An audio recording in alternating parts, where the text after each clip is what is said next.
કે જ્યારે જ્યારે ચૂંટણી આવે, જ્યારે જ્યારે સરકારશ્રીના પ્રોગ્રામો હોય ત્યારે અમને બસોમાં, ટ્રકોમાં ભરી ભરીને મિટિંગોમાં લઈને જવામાં આવે છે. તો આજે અમારે તકલીફ પડી છે, અમે તમને આજીજી કરીએ છીએ, તો તમે અમારી પાસે આવો, અમને સાંભળો, અમારા દુઃખ દર્દ સાંભળો અને અમને તમે યોગ્ય રસ્તો ચીંધી અને અમને ન્યાય આપો, એ જ અમારી આપ સૌને પ્રાર્થના છે.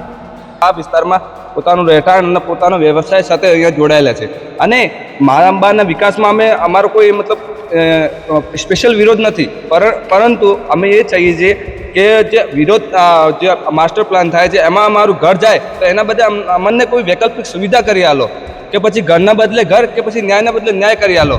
અમે એ જ પ્રાર્થના કરીએ છીએ માતાજીને અને આ અધિકારીઓને કે અમે અહીંયા 100 વર્ષથી લગભગ રહીએ છીએ, અમારી પેઢીઓ ગઈ, અમે અહીંયા ભણ્યા, અમારા છોકરા ભણ્યા, છોકરાઓના છોકરા પણ અહીંયા ભણે છે, તો 3-5 પેઢીથી અહીંયા રહેતા હોઈએ અને સરકાર કહે કે ભાઈ આ તમે દબાણ મારો છો, તો અમે કઈ રીતનું દબાણ ગણીએ? અમારી વ્યવસ્થા થવી જોઈએ એ અમને સરકારને વિનંતી છે. અને માતાજીને અને અધિકારીઓને અમે લેટર આપ્યું છે. લાઇટના મીટરો છે, અમારા ઘરે પંચાયતની પાવતીઓ છે, ઘરવેરા, હાઉસિંગ ટેક્સ બધું ભર્યું છે અને અમને અહીંયા વીકલી વ્યવસ્થા કરવી જોઈએ અમારી. આવનારા દિવસોમાં શક્તિપીઠ અંબાજીનો વિકાસ થવા જઈ રહ્યો છે, ત્યારે વિકાસની સાથે સાથે જે અંબાજીમાં વર્ષોથી લોકો રહી રહ્યા છે તેમને પણ નોટિસ આપવામાં આવી છે. અત્યારે આપણે ગબ્બર રસ્તા ઉપર જે રબારી વાવ છે ત્યાં પહોંચ્યા છીએ. લગભગ 89 કરતાં વધુ લોકોને નોટિસ આપવામાં આવી છે અને અહીંના જે લોકો છે તે જેમની જે સમસ્યા છે, જેમને જે નોટિસો મળી છે તેમની સાથે વાત કરવાનો પ્રયાસ કરીશું. 89થી વધુ લોકોને નોટિસ આપવામાં આવી છે અને તમે અત્યારે સરકાર પાસે શું માંગ કરી રહ્યા છો? અમે સરકાર સામે માંગ એ કરી રહ્યા છીએ કે જે અમે વર્ષોથી રાજા રજવાડાના સમયથી, બ્રિટિશ કાળથી, અંગ્રેજોના સમયથી અમે અહીંયા રહેતા હોઈએ, અમારા પાકા મકાનો આવેલા છે, અમે ઢોર ઢાકર સાથે અહીંયાથી રહીએ છીએ અને મજૂરી ધંધો કરીને અમારા કુટુંબનું ગુજરાન ચલાવીએ છીએ.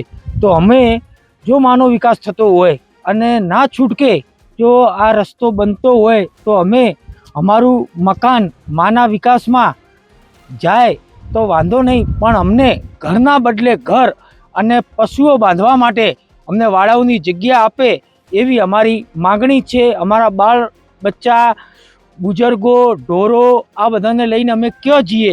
અમારા એક જીવન જરૂરિયાતનો અને જીવન ગુજરાતનો વિષય હોય, સરકાર તાત્કાલિક આ રીતે પગલાં લે. સરકાર અમને વારાફરતી ઉપરા ઉપરી નોટિસો આપે છે, પણ આજ દિન સુધી અમે મુખ્યમંત્રીને પણ ટપાલ લખી છે, કલેક્ટર સાહેબને પણ ટપાલ લખી છે, નેતાઓશ્રીને પણ જાણ કરી છે, પણ હજી સુધી અમને સરકારશ્રી તરફથી કોઈ ઠોસ આશ્વાસન મળ્યું નથી કે તમારા સાથે અન્યાય નહીં થાય.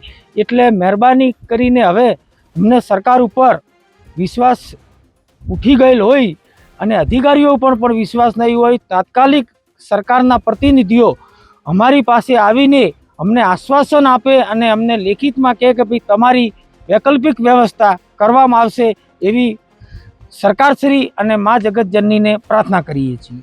ચૂંટણીના સમયની અંદર નેતાઓ અવારનવાર અહીં આવતા હોય છે, વચનો પણ આપતા હોય છે, ત્યારે અંબાજી શક્તિપીઠને લઈને અત્યારે જે મંત્રીઓ પણ અંબાજી આવતા હોય છે, તો આ બાબતે આપ એ લોકોને શું મેસેજ આપવા માગો છો?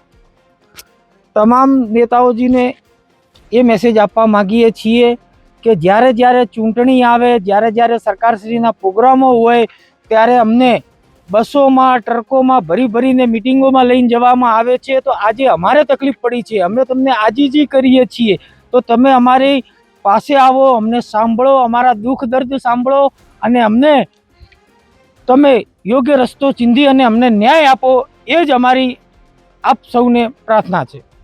લગભગ 89 કરતાં વધુ લોકોને નોટિસ આપવામાં આવી છે. આપણી સાથે બીજા પણ એક ભાઈ જોડાયા છે, તેમની સાથે વાત કરવાનો પ્રયાસ કરીશું કે લગભગ તમારા સમાજ દ્વારા માતાજીના મંદિરમાં ધજા પણ ચડાવવામાં આવી હતી, હરાજ પણ કરવામાં આવી હતી. તમે યુવા તરીકે સરકારને શું મેસેજ આપવા માંગો છો? કે આમાં કેવું છે કે આજ વર્ષોથી, આજ 70 વર્ષ થઈ ગયા, રબારી સમાજ તથા અન્ય સમાજના લોકો આ વિસ્તારમાં પોતાનું રહેઠાણ અને પોતાનો વ્યવસાય સાથે અહીંયા જોડાયેલા છે અને મારાંબાના વિકાસમાં અમે અમારો કોઈ મતલબ સ્પેશિયલ વિરોધ નથી, પરંતુ અમે એ ચાહીએ છીએ કે જે વિરોધ જે માસ્ટર પ્લાન થાય છે એમાં અમારું ઘર જાય તો એના બદલે અમને કોઈ વૈકલ્પિક સુવિધા કરી આલો, કે પછી ઘરના બદલે ઘર, કે પછી ન્યાયના બદલે ન્યાય કરી આલો. એના પછી અમારા વડીલો જે આજ 70 વર્ષથી મા અંબાના મંદિરમાં પણ પોતાની નોકરી કરીને ત્યાં ભૂખ આલ્યો છે. એના બદલે પણ અમે એ ચાહીએ છીએ કે ખાલી મા અંબાનો જે વિકાસ થાય છે એમાં અમારું ઘર જાય છે એમાં વિકાસ થાય તો એમાં કોઈ પ્રોબ્લેમ નથી, પણ અમને કોઈ વૈકલ્પિક સુવિધા કરી આલો. અને અધિકારીઓ શ્રી અને મા અંબા અધિકારીઓ અને ગુજરાત સરકારને એ જ વિનંતી છે કે અમે જે અહીંયા લોકો રહે છે 70 વર્ષથી એના બદલે એમને કોઈ સુવિધા કરી આલો. અંબાજીની વાત કરવામાં આવે તો અંબાજી ખાતે રબારી સમાજ મોટી સંખ્યામાં વસવાટ કરે છે અને અંબાજી મંદિરના જે શક્તિ દ્વારથી લઈને ગબ્બર સુધી જે શક્તિ કોરિડોરનું કામ ચાલે છે તેને લઈને લગભગ 89 કરતાં વધુ લોકોને નોટિસ આપવામાં આવી છે. ત્યારે આપણી સાથે બીજા પણ ભાઈ જોડાયા છે, તેમને પણ નોટિસ મળી છે અને થોડા સમય પહેલા તમારા મકાનને પણ આગ લાગી હતી અને બહુ નુકસાન થયું હતું. તો આ બંને રીતે અત્યારે દુઃખી છો, તો સરકારને શું કહેવા માંગો છો? અમે સરકારશ્રીને એ જ વિનંતી કરવા માંગીએ છીએ કે અમારા બાપ દાદાઓ, અમારા વડવાઓ અહીંયા અમારી 3-3, 4-4 પેઢીઓ ખપી ગઈ છે. અમારું શિક્ષણ અહીંયા થયું છે, અમારો જન્મ અહીંયા થયો છે, અમે ભણ્યા છીએ, અહીંયા અમે રહ્યા છીએ, અહીંયા અમારા ધંધો રોજગાર નાનો મોટો મજૂરી પણ અમે અહીંયા કરીએ છીએ. તો અમે સરકારશ્રીને વિનંતી કરીએ છીએ કે મા અંબાના વિકાસના અમે આડે નથી, પણ અમને ક્યાંક ઘરને બદલે ઘર આપે તો અમને કંઈ માતાજીના વિકાસના, અમે પણ માતાજીના અહીંયા મજૂરી કરી અને માતાજીના યાત્રાળુઓની સેવા કરીએ છીએ. જે તે સમયે અમારા વડવાઓ અંબિકા ભોજનાલયમાં પણ આ સેવાઓ આપી છે. આજે ઘણા માણસો, લગભગ અમારી 3 થી 4 પેઢી કહેવાય, તો લોકોને અમારે હવે અહીંયાથી જવું ક્યાં? સરકારશ્રીને મને એ જ પ્રશ્ન છે કે અમને કંઈક ને કંઈક અમને વ્યવસ્થા કરી આપો. અમે અમારા ઘરને, અમે સરકારનો વિરોધ નથી કરતા, અમે મંદિરનો વિરોધ નથી કરતા, અમે આ વિકાસનો વિરોધ નથી કરતા, પણ સામે અમને એવી કંઈક વૈકલ્પિક વ્યવસ્થા કરી આપો. અમારા પાકા બાંધકામો બનાવ્યા છે, અમારા પરિવારવાળાઓએ 1-1 રૂપિયાની મજૂરી કરી અને ઘર બાંધ્યું છે. અમને આવી ક્યાં ખબર હતી? અમે અભણ હતા, અમારા ડોહાઓ અભણ હતા, પણ સરકાર ક્યાં અભણ હતી? આથી અમને જ્યારે અમે ઘર બનાવતા તો 100 વર્ષ પહેલાં અજાણ અમને કરવાની જરૂર હતી કે ભાઈ અહીંયા તમે ઘર બનાવતા નહીં, આ દબાણ છે. ત્યારે તમને વ્યવસ્થા આપી છે, વેરા આપ્યા છે, કરોડોની ગ્રાન્ટ પણ સરકારે અહીંયા ફાળવી છે. આજે મોદી સાહેબે પણ દિલ્હીમાં ઇન્ટરવ્યૂ એવું આપ્યું છે, જ્યાં ઝૂંપડી ત્યાં ઘર. તો તે લોકો છે, તમે શું લોકો નથી? અમને પણ સમાંતર ન્યાય મળવો જોઈએ. તો અહીંયા જોઈ શકો છો કે લગભગ રબારી સમાજના અને સમાજના લોકો મોટી સંખ્યામાં અહીંયા જોડાયા છે. ત્યારે એક કાકા પણ જોડાયા છે, તેમની સાથે વાત કરવાનો પ્રયાસ કરીશું. તમે અહીંયા ખાસા વર્ષથી અહીંયા રહો છો, તમારો પરિવાર અહીંયા રહે છે અને એવું પણ કહેવાય છે કે માતાજીની જે એક વાર્તા છે, એક લોકવાયકા છે, એમાં રબારી સમાજની જે ગાય પણ માતાજી ભેગું ચરવા જતી હતી અને અત્યારે રબારી સમાજ અત્યારે માને અરજ કરી છે, ધજા પણ ચડાવી છે. તો શું માતાજીને પ્રાર્થના કરવા માંગો છો અને સરકારને શું મેસેજ આપવા માંગો છો? અમે એ જ પ્રાર્થના કરીએ છીએ માતાજીને અને આ અધિકારીઓને કે અમે અહીંયા 100 વર્ષથી લગભગ રહીએ છીએ. અમારી પેઢીઓ ગઈ, અમે અહીંયા ભણ્યા, અમારા છોકરા ભણ્યા, છોકરાના છોકરા પણ અહીંયા ભણે છે. તો 3-5 પેઢીથી અહીંયા રહેતા હોઈએ અને સરકાર કહે કે ભાઈ આ તમે દબાણ મારો છો, તો અમે કઈ રીતનું દબાણ ગણીએ? અમારી વ્યવસ્થા થવી જોઈએ એ અમને સરકારને વિનંતી છે. અને માતાજીને અને અધિકારીઓને અમે લેટર આપ્યું છે. લાઇટના મીટરો છે, અમારા ઘરે પંચાયતની પાવતીઓ છે, ઘરવેરા, હાઉસિંગ ટેક્સ બધું ભર્યું છે અને અમને અહીંયા વીકલી વ્યવસ્થા કરવી જોઈએ અમારી. તો આપ જોઈ શકો છો કે અહીંયા મોટી સંખ્યાની અંદર રબારી સમાજના લોકો અને અન્ય સમાજના લોકો જોડાયા છે. ત્યારે અહીંયા આગળ મહિલા પણ મોટી સંખ્યામાં જોડાયા છે, બહેનો પણ જોડાયા છે. તેમની સાથે વાત કરવાનો પ્રયાસ કરીશું કે તમે અહીંયા અંબાજીમાં ગબ્બર વિસ્તારમાં વસવાટ કરો છો અને શક્તિ કોરિડોરનો પ્રોજેક્ટ આવ્યો છે, તમને નોટિસ મળી ત્યારથી તમને બહુ દુઃખ લાગ્યું છે. તો સરકારને શું કહેવા માંગો છો? તમને દુઃખ લાગ્યું છે એવું અમને બી લાગ્યું જ હશે. સરકારને બી સાંભળવું જોઈએ, કારણ કે અમે કેટલાય વર્ષોથી અહીંયા રહીએ છીએ, કેટલો ખાસા ટાઈમથી અમે અહીંયા રહીએ છીએ. હવે આવું સાંભળીને અમારે ભણવાનું, બધા બાળકોને ક્યાં જવું, ક્યાં રહેવું, ક્યાં ખાવું અને ક્યાં પીવું કશું કોઈને સૂચતું નહીં અને સરકાર પણ અમારું કશું કોઈ સાંભળતી નહીં. કેટલાય દિવસોથી કેટલાય નોટિસો આપીને ગયા. હવે આ સ્થિતિમાં અમારે જવું ક્યાં? અમને ન્યાય મળવો જોઈએ, કેમ અમારું કોઈ સાંભળતું જ નથી? અમે બોલીએ બરાબર, હવે અમે આટલા મોટા થઈ ગયા, હવે અમને પણ લગ્નની અમારી બી તૈયારીઓ થતી હશે ક્યાં ને ક્યાંય. તો આવા સમયમાં હવે જ્યારે અમને લગ્નની, અમે 21, 22 વર્ષના થઈ ગયા, જેવી મારા જેવી કેટલીય છોકરીઓ હશે, એવી કેટલીય છોકરીઓ હશે જે હવે આ સ્થિતિના આરે આવેલી હશે. અને આવા સમયમાં જ્યારે અમારે ઘરે ઢોલ વાગવાનો સમય આવે અને આવી રીતે અમને રસ્તા પર રખડતા કરી મૂકવામાં આવે, તમારે ક્યાં જવું? અમારે કેવી રીતે ક્યાં જઈને ખાવું પીવું અને કેવી રીતે અમારા બધા સંબંધીઓને લાવીને બેસાડવા? કેમ કે અમારા જોડે જ રહેવાનું ઘર નથી, તો એ લોકોને ક્યાં લઈને ઊભા રાખવા? એ અમને ન્યાય મળવો જોઈએ. કેમ સરકાર પણ સાંભળતી નથી? કેમ ના સાંભળો? અમારી જનતાની અવાજ જ્યારે સરકાર ના સાંભળે તો અમે કોની જોડે સહાય લઈએ? અમારા માટે માત્ર એક સરકાર જ છે આશરો, અને સરકારને સાંભળવું પડશે અને અહીંયા કોઈને પણ કશું પણ થશે તો આની જવાબદારી સરકારની રહેશે અને અમે એવું ચાહીએ કે અમને ન્યાય મળવો જોઈએ અને ઘરના બદલે ઘર અમને મળવું જોઈએ. અમાને કશું જ અમે તમારા વિરોધમાં નથી, અમે તમારી સાથે છીએ, અમે બી જોડાયેલા છીએ, પણ એવું ના ચાલે ને કે અમને રસ્તા પર કરી મૂકવામાં આવે. એટલે અમે સરકારને આટલી જ વિનંતી કરી, તમે તમારો વિકાસ કરો પણ સાથે સાથે અમારા ઘર બી ના વિખેરો, આટલી તમને વિનંતી છે. આપ જોઈ શકો છો કે મહિલાની અંદર ભારે રોષ જોવા મળી રહ્યો છે. મહિલાની અંદર એક જ માંગણી છે કે ભાઈ અમને ન્યાય મળવો જોઈએ, અમને મકાનને બદલે મકાન મળવું જોઈએ. ત્યારે અહીંયા આગળ જે બીજા બેન છે તે પણ આપણી સાથે જોડાયા છે, તેમની સાથે વાત કરવાનો પ્રયાસ કરીશું કે તમારે જે મકાનને લઈને જે તમને નોટિસ મળી છે અને તમે લોકો અત્યારે ભારે દુઃખી જોવા મળી રહ્યા છો, ત્યારે સરકારને શું કહેવા માંગો છો અને સરકારને શું મેસેજ આપવા માંગો છો?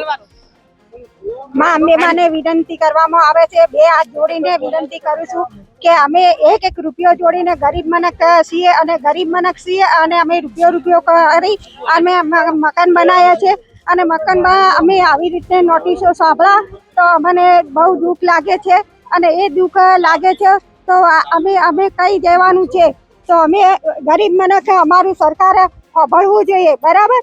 કે અમે હાથ જોડીને વિનંતી કરે છે કે અમે હર વખતે માતાજીને ધજા ચડાવે છે, અમે બધા હળી મળીને રહીએ છીએ તો અમારે બધા વિખોરીઓ થઈ જાય અને અમે બધા ક્યાં જઈને રહેવું. તો સરકારને વિનંતી એમ કરવામાં આવે છે, હાથ જોડીને વિનંતી કરવામાં આવે છે તો કે અમારી કોઈ મદદ કરો એવું અમે કહીએ છીએ. બે હાથ જોડીને વિનંતી માગીએ છીએ પણ અમારી આ નોટિસો અમને બહુ દુઃખ લાગે છે તો અમે હર વખતે ભાદરવાના બધા મળી અને ધજાઓ ચડાવે છે અને માને 2 ટાઈમ વિનંતી કરે છે અને 2 ટાઈમ પ્રાર્થના કરીએ છીએ કે માં અમને આ બધા પરિવારને અમે બધા હળી મળીને રહીએ છીએ તો અમને અલગ મત પાડજે કે માને અમારે 2 હાથ જોડીને વિનંતી કરીએ છીએ. આપ જોઈ શકો છો કે રબારી સમાજના લોકો અને અન્ય સમાજના લોકોમાં ભારે નારાજગી જોવા મળી રહી છે. અત્યારે બધા લોકો હાથમાં નોટિસ લઈને ઉભા જોવા મળી રહ્યા છે અને તેમની વાત કરવામાં આવે તો અત્યારે શક્તિ કોરિડોરનો જે પ્રોજેક્ટ ચાલી રહ્યો છે, જે શક્તિ દ્વારથી લઈને ગબ્બર સુધી જે આવનારા સમયમાં શરૂ થનાર છે, ત્યારે તેને લઈને જે આ વિસ્તારમાં જે આખો જે વર્ષોથી લડેલા લોકો છે તેમને નોટિસ મળી છે અને તેમનામાં ભારે રોષ છે. તેમને મુખ્ય કહેવાનું કારણ એ છે કે સરકાર વિકાસ કરે તેનો કોઈ વાંધો નથી પણ અમારા મકાનને બદલે મકાન પણ મળે તેવી વિનંતી કરી રહ્યા છે. ગુજરાત તક માટે શક્તિસિંહ રાજપૂતનો રિપોર્ટ. શક્તિપીઠ અંબાજીનો વિકાસ શરૂ થઈ ગયો છે. આપ જોઈ શકો છો કે જે અહીંયા નંબરિંગ કરવામાં આવ્યું છે અને આ લોકોને નોટિસ આપવામાં આવી છે. અંબાજી મંદિરનો જે શક્તિદ્વાર છે, શક્તિદ્વારની સામે જે હોલિડે હોમનો જે વિસ્તાર હતો ત્યાંથી લઈને જે ગબ્બર તરફ જે જતો જે આખો માર્ગ છે ત્યાં આગળ રસ્તાના પાથ ઉપર આવતા જે અલગ અલગ મકાનો છે તેમાં 89 કરતાં વધુ લોકોને નોટિસ આપવામાં આવી છે અને આ વિસ્તારની અંદર જે ગરીબ લોકો વસવાટ કરે છે, જે રબારી સમાજ અને અન્ય સમાજના લોકો જે વસવાટ કરે છે તેમને નોટિસ આપવામાં આવી છે. અને વાત કરવામાં આવે તો ગુજરાતના સૌથી મોટા શક્તિપીઠ અંબાજી ખાતે શક્તિ કોરિડોરનું કામગીરીનું પ્રારંભ થયો છે ત્યારે સૌ પ્રથમ જે આ પાથ ઉપર આવતા જે લોકોના મકાનો છે તેમને નોટિસ આપવામાં આવી છે અને તેમને હવે આવનારા સમયની અંદર તેમને મકાનો પણ ખાલી કરવા પડશે અને તેમને મુખ્ય માંગ એ છે કે અમને મકાનની બદલે મકાન આપવામાં આવે. ગુજરાત તક માટે શક્તિસિંહ રાજપૂતનો રિપોર્ટ.